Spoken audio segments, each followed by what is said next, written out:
You're listening to the Tilehurst End Podcast by Reading fans for Reading fans.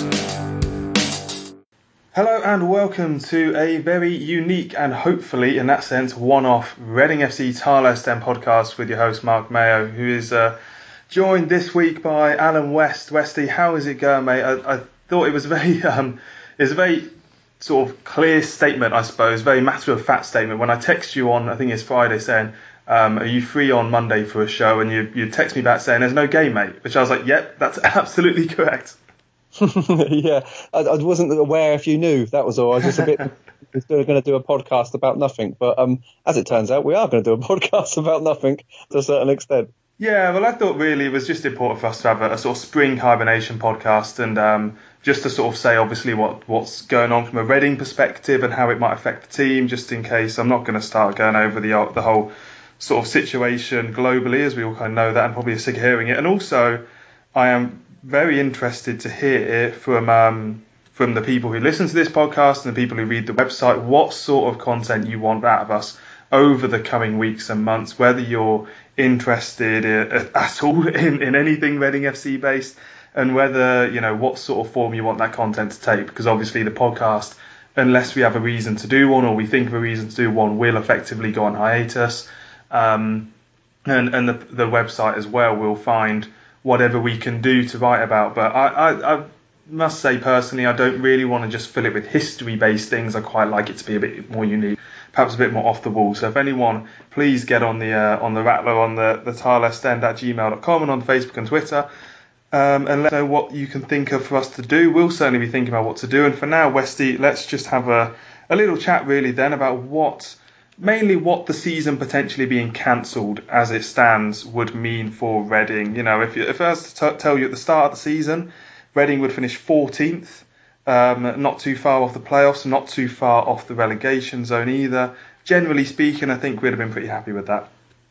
Yeah, generally speaking, if you look back historically the last 4 or 5 years, I think we'd have been very happy with that at the start of the season.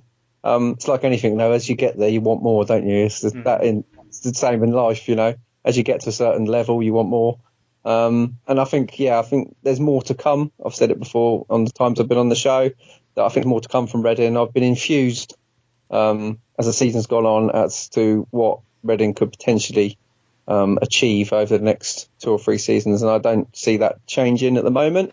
I know, obviously, season ends, and I say this quite often as well, as the team that starts the season is not necessarily the team that finishes. And it'd be interesting to see what they do in the summer, if there is one, or we end up playing the rest of the season in the summer. None of us know right at this moment. But I think just from getting away from the virus and talking about Reading, I think really, based on what we've seen this year, a little bit hit and miss here and there, change of manager again. But from what we've got at our disposal at the moment, I'm quietly happy as we stand. Especially with the young players coming through as well. I think we've seen a sort of revival of a few players coming into the side this year.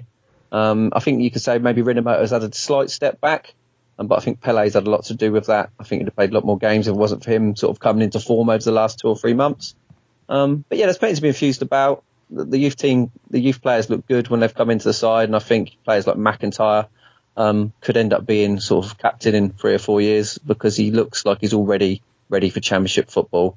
Same as Elise. The only one's been disappointed, I think, from that perspective has been Loader again. Who's not really shown us that he is capable of playing a rigorous Championship season. Don't know what your thoughts are. Well, it's interesting with Loader, because the situation we now find ourselves in with June 30th, I believe, is when loans/contracts expire.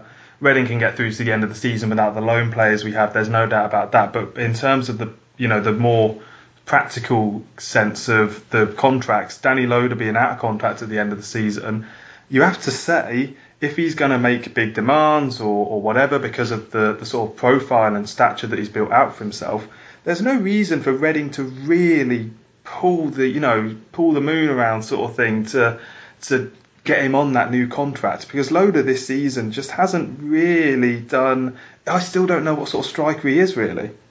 No, and again, when he has played, in general, they've sort of played him wide, haven't they? And not really trusted him up front on his own. Fit him in where they can. Yeah, and to be fair, he's not sort of nailed the place down, as he's not even getting on the bench now, whether that's because he's getting towards the end of his contract or just that he's not good enough to be on the bench, which is my argument, he probably isn't. So there's nothing to say Reading need to chuck a massive contract at him. If they bother at all, they might let him leave, thinking that they don't see him progressing any further than he already has. He may well do, you know what I mean? He's still very young, and he's still scoring goals in the under-23s, but out of all of them, I think this year we'd have to say that he's been the most disappointing.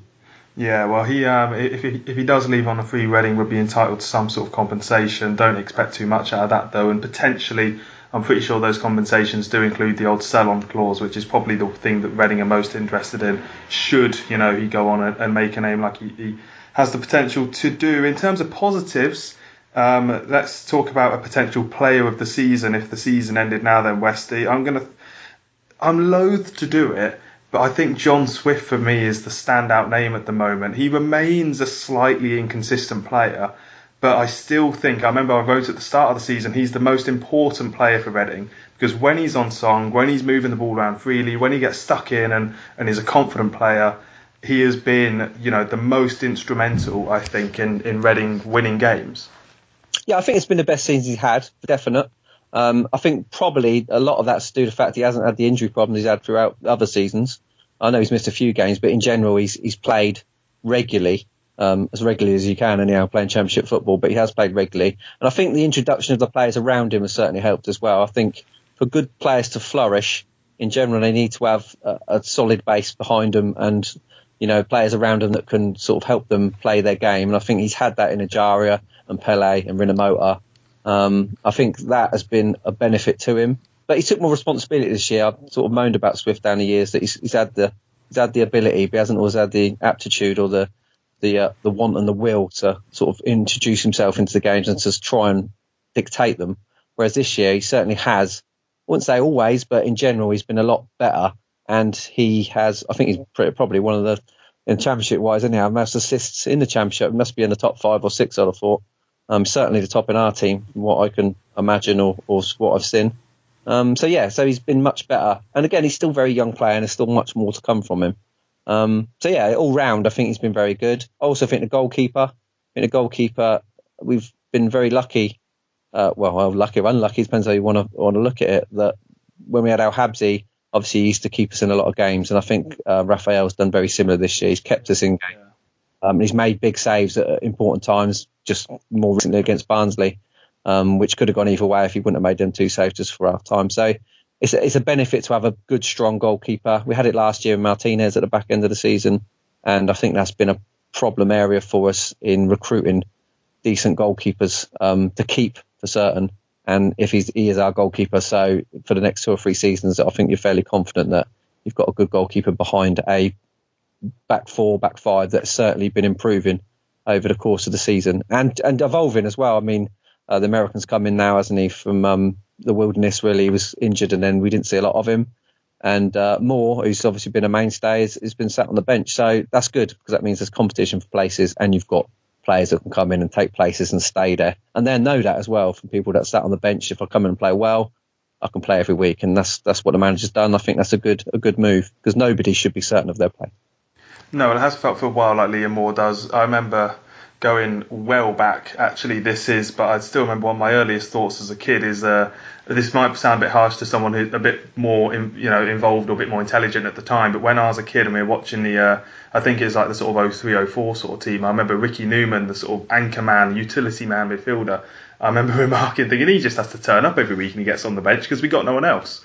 And it kind of felt like that with Liam Moore for a little while, that he was basically just in the team. Yes, he was doing a good job and he wasn't terrible, but since he's been out of the team the last couple of weeks, you do realise that sometimes you take these sort of players that you think you can't live without away, and suddenly there's options there and things move around, and it just generally draws the level of the team up a notch, doesn't it? And he scored a couple of goals, hasn't he, Miazga, as well? He's good for a goal. So, between him and Morrison, you've got a goal threat, whereas Moore, I don't think he scored this year. If he has, I certainly can't remember it. No, well, you mentioned earlier about the assists. John Swift, 10 assists, which is the 3rd best in the Championship at the moment, which is certainly worth mentioning.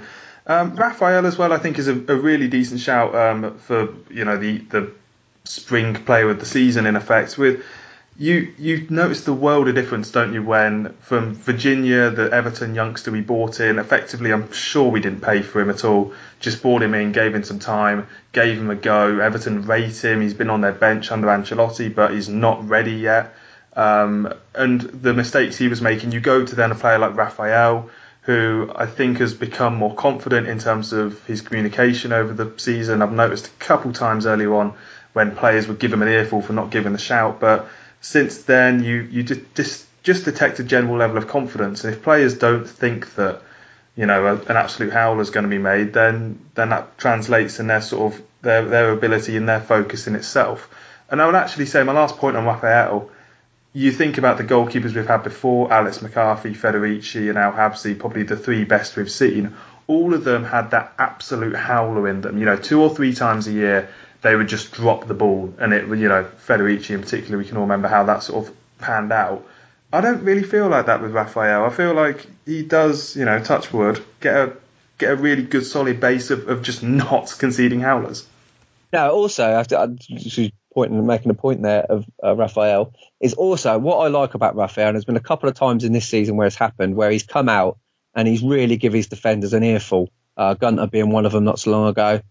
He doesn't mind coming out and shouting the odds at them, and that to me means you've got a goalkeeper that actually cares. You know what I mean? You've got a goalkeeper there that doesn't like conceding goals, and that's a great basis for any defence, that you've got a goalkeeper there that's not only prepared to shout his defence and get things organised, that he hates letting the ball in the net. And I think you need that. If you want to win titles, you need players like that. You need a good 9 of them in that 11. And certainly starting from the goalkeeper is one of the most important positions on the pitch. Yeah, the one player that we haven't spoken about in this conversation of the spring player of the season is Ovie Ejaria, who, if you'd have asked us at Christmas, I think he'd have been probably the favourite to win it. But since then, he's just kind of dropped off, really. And whether this is a case that the fact that he doesn't necessarily get many goals and assists kind of catches up with him.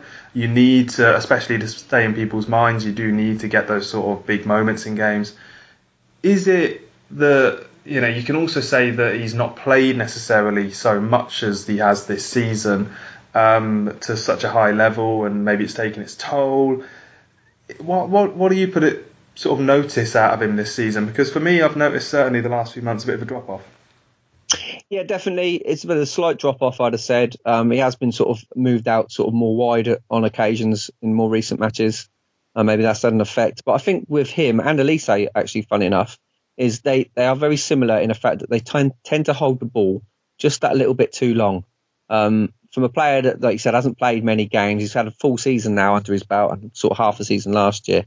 I think we try and put too much emphasis on the fact that they should know how to play championship football now when they're still young and learning, and I think Elise is he's like a season behind Ejaria, but Ejaria still needs another season, because when they get the ball, they do a nice trick and you think, that's great.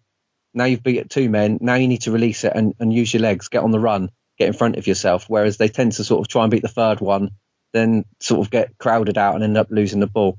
Ejaria I've been impressed with. I think if you take the season as a whole, Ejaria impressive. I love watching him, especially when he's on song, because you can't get the ball off him.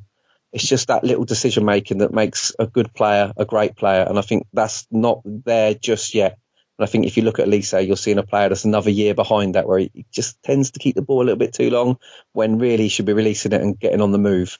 I'm sure they'll learn it. I'm sure people are telling them this, and I think you've got 2 really good players there next year if we manage to keep hold of them, especially Ejaria.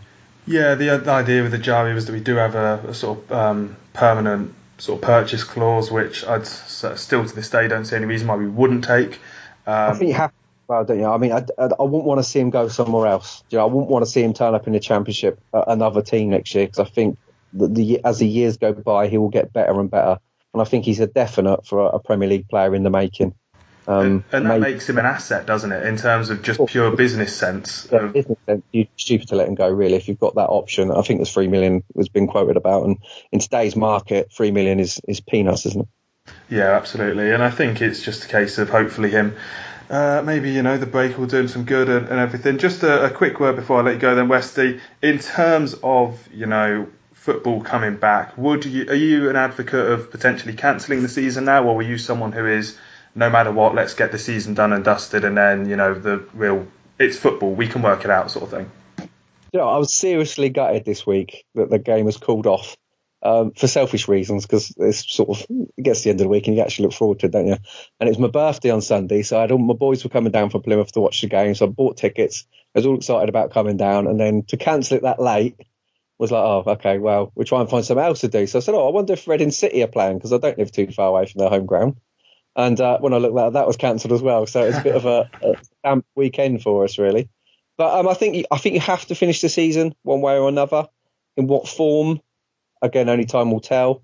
Even if it means behind closed doors, they're going to have to finish the season, because of the legal challenges that will come for teams like Leeds and that won't get promoted if that's what happens if it gets cancelled. You can't stop the season now and say that's it. We'll just take it as it is, because again, the legal challenges from teams getting relegated who had opportunity to get out of it. So it will have to be finished one way or another. I'm assuming what they'll do is we'll probably end up having 6-8 week break now, and when the summer comes, they will just cancel the Euros and play the remaining games through the summer, and then try and catch up with the season obviously next season's season may start a little bit later. I think that's all they can do, because I know it seems ridiculous to say, but football can't just stop, can it? It's not just a kickabout in the park. This is big business, and I think it's a big concern for everybody, really, that a lot of companies now will be shut for 8-12 weeks, and what economically is going to be a disaster, because you still got to pay people. There's still things need to be paid for, and I think football's no different. I think that is the concern, really. It shouldn't come down to money, but as we all know, that's the way the world runs. And if they stop the season now or cancel it, I think they'd be in a whole world of trouble. So my concern is, probably yours is the same, is the little clubs. How are they going to cope with not playing football for 8, 9, 10 weeks? How are they going to pay their players? How are they going to keep the grounds running? So they're going to have to finish it. It's just, there's no way that it can't finish, I don't think. I don't know what your thoughts are, Mark. No, I completely agree. At the end of the day, it's not hard to organise a football game, even if you are talking about a team like Man City. It's, we've built the stadiums, they're all there. You just pick a day and we'll turn up when everything's better, sort of thing. And yeah, Euros going back to 2021 sorts itself out pretty easily. We booked a World Cup in Qatar in December 2022, so it's not as if we can say, oh, how dare we play a game in a different sort of time slot to usual, because we've obviously already said that's messed around. And ultimately, for a club like Reading, if you say to us in July you're going to play 8 games, you're just going to go Saturday, Tuesday, you're going to have 2 weeks off, and then you're going to start the next season. What's wrong with that? I don't know, let's do it. And you talked about the legal sort of challenges and everything. Sky and BT have paid, particularly the Premier League, have paid a huge sum of money to show X amount of games. You have to fulfil those amount of games, or you got to give them their money back. And I tell you which one is more likely in any world. So yeah, that's just the situation we're in. As I say, for the Tilehurst End, many happy returns, by the way, Westy.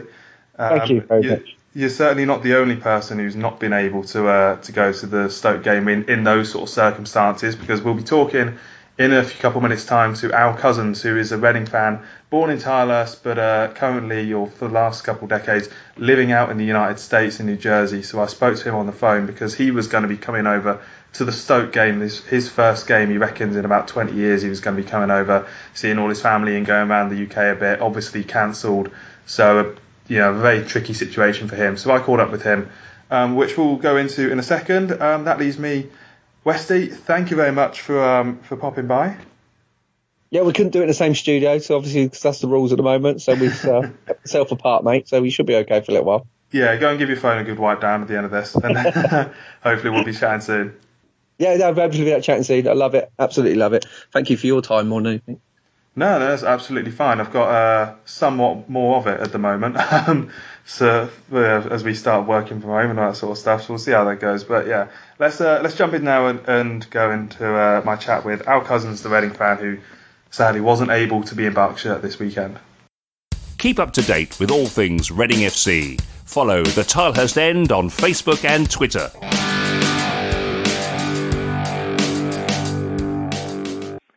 So Al, thank you very much for popping by onto the Tilehurst End. It seems like had you made it over to Reading, it seems like a really interesting chat we could be having in person. But as it is, I'm sat here in the southeast of the UK, and you're sat there in New Jersey for circumstances completely beyond our control. So what are your as we sit here at the end of the weekend that you hopefully were going to be spending in Reading, how is it sort of sitting there back in the US now? Yeah, well, no, it's great to be on. Yeah, obviously this is not where I planned to be this week. I had a nice week-long trip vacation lined up to visit family back in the UK, and obviously that didn't happen. I left it pretty late to cancel, waited till the last minute on Thursday actually, and then kind of saw the writing on the wall, and obviously in retrospect it's probably a good thing I didn't, because it looks like I would have got stuck there, but the disappointment is there. I saw the game obviously was canceled. Still have the tickets sitting here on my desk, which is a real kind of gut punch for me. I was looking forward to that for a long time, but I'm sure we'll get rescheduled, and I'll try and get over there later in the year. So tell us about how you obviously came to support Reading and being sort of in the US at the moment. So you are a Tilehurst native, aren't you? I was, yes. I was born in Tilehurst actually, in the late '60s. Lived there for about 10 years thereabouts. And used to go to Elm Park with my dad as a kid. When back then, of course, they were Division 4. So we should walk down there, and it was a great Saturday with Dad. And and so I lived there for about 10 years, and then I moved on to Maidenhead, and then down to Kent. Went to university in Huddersfield. Came over here at the end of college, met my wife, and ended up staying here. So haven't been to see Reading play in probably 20 years or thereabouts. I don't know the exact date I was last there, but I went with my father when he was ailing. We went to the Medeski. So I've only actually been to Medeski one time. I've been to Elm Park, of course, many times, but was really looking forward to getting back there this last Saturday. Obviously, that wasn't to be.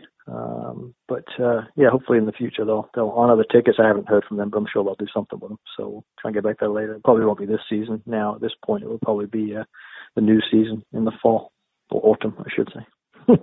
Yeah. So how was it as the sort of news broke? What was obviously it came out that English football was originally going to continue, was it? And then it suddenly, I think there was the Premier League and the EFL statement came out about 45 minutes before the Arsenal manager, Mikel Arteta, was sort of confirmed as having coronavirus.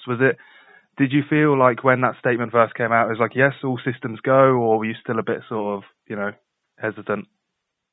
Yeah, I mean, I was kind of waiting till the last minute, as I said, to cancel. I really wanted to make sure everything, or kind of see how the writing was on the wall there and see how everything fell. But as soon as the Premiership came out, you knew the writing was on the wall, that things were going to get cancelled. And sure enough, that's what happened. And then all the other events that I was scheduled to go to, a couple of modern railway shows and so forth, looks like they were going to get cancelled too. So at that point, it really wasn't worth the trip over, especially with the added risk that although the UK was at that time exempt from President Trump's list there, you knew that was going to change. And at that point, it was really, wasn't a lot of point. It was better off canceling everything, getting the refunds, and planning something for late summer, or, as I said, early in the autumn, and try and get over there then and do the whole thing again.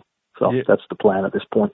Yeah, in terms of your actual travel and stuff, how easy has it been to sort of arrange the refunds and everything?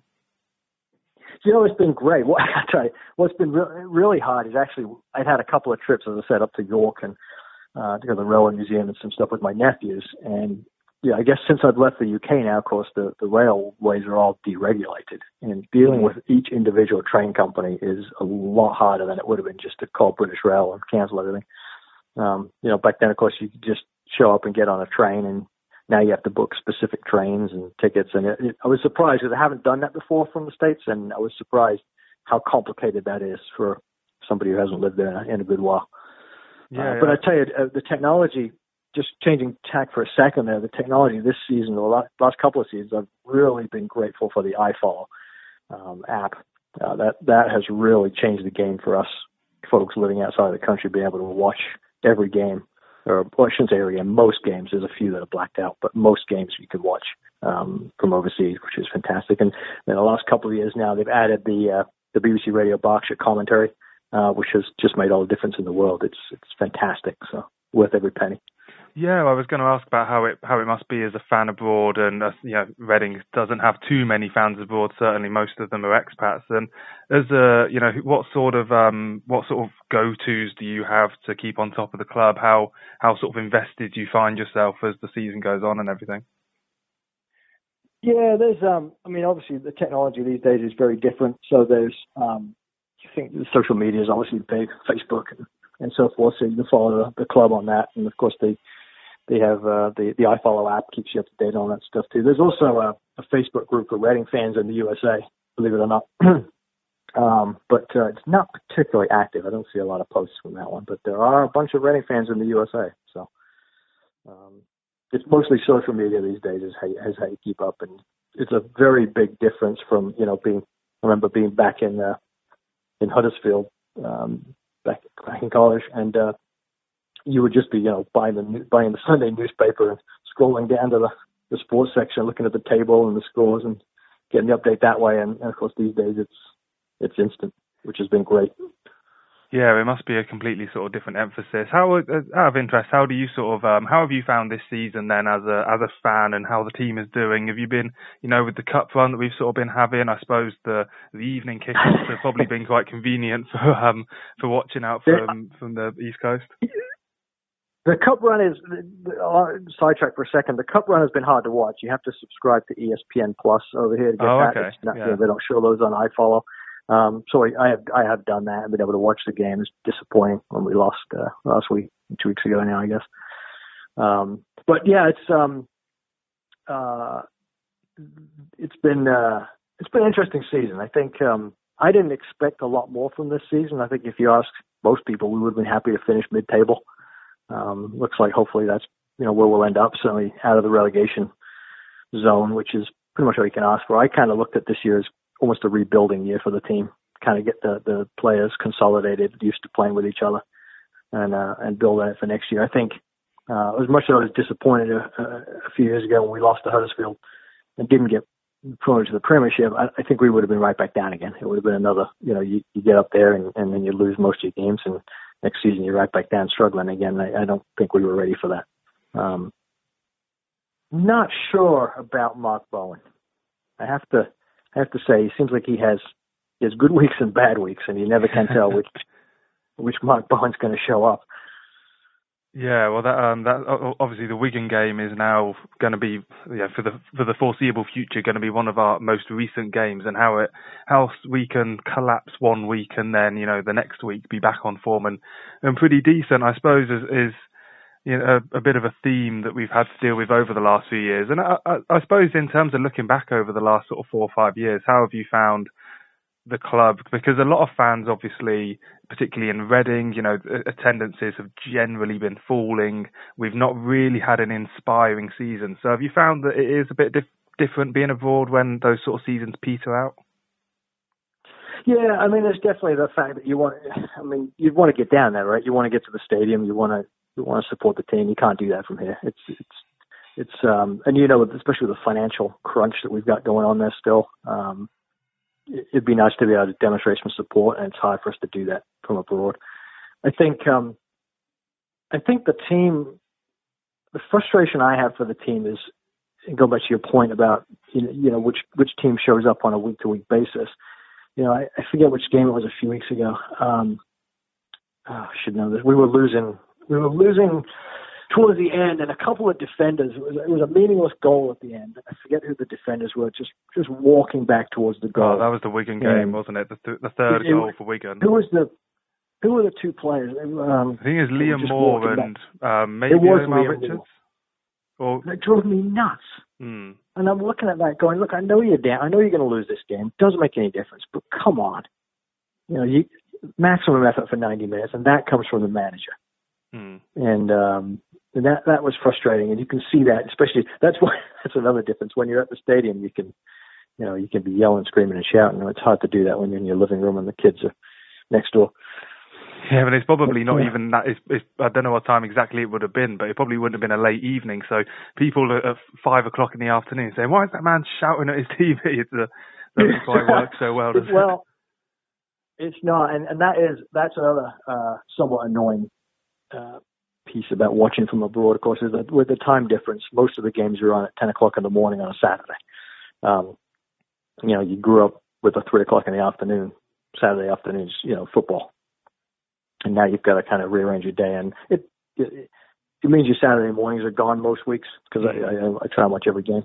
But you get used to it. I usually end up making that my English day. I'll make a bacon sandwich and have a cup of tea and just sit down and watch the game. Yeah, that sounds actually pretty nice, doesn't it? At 10 a.m.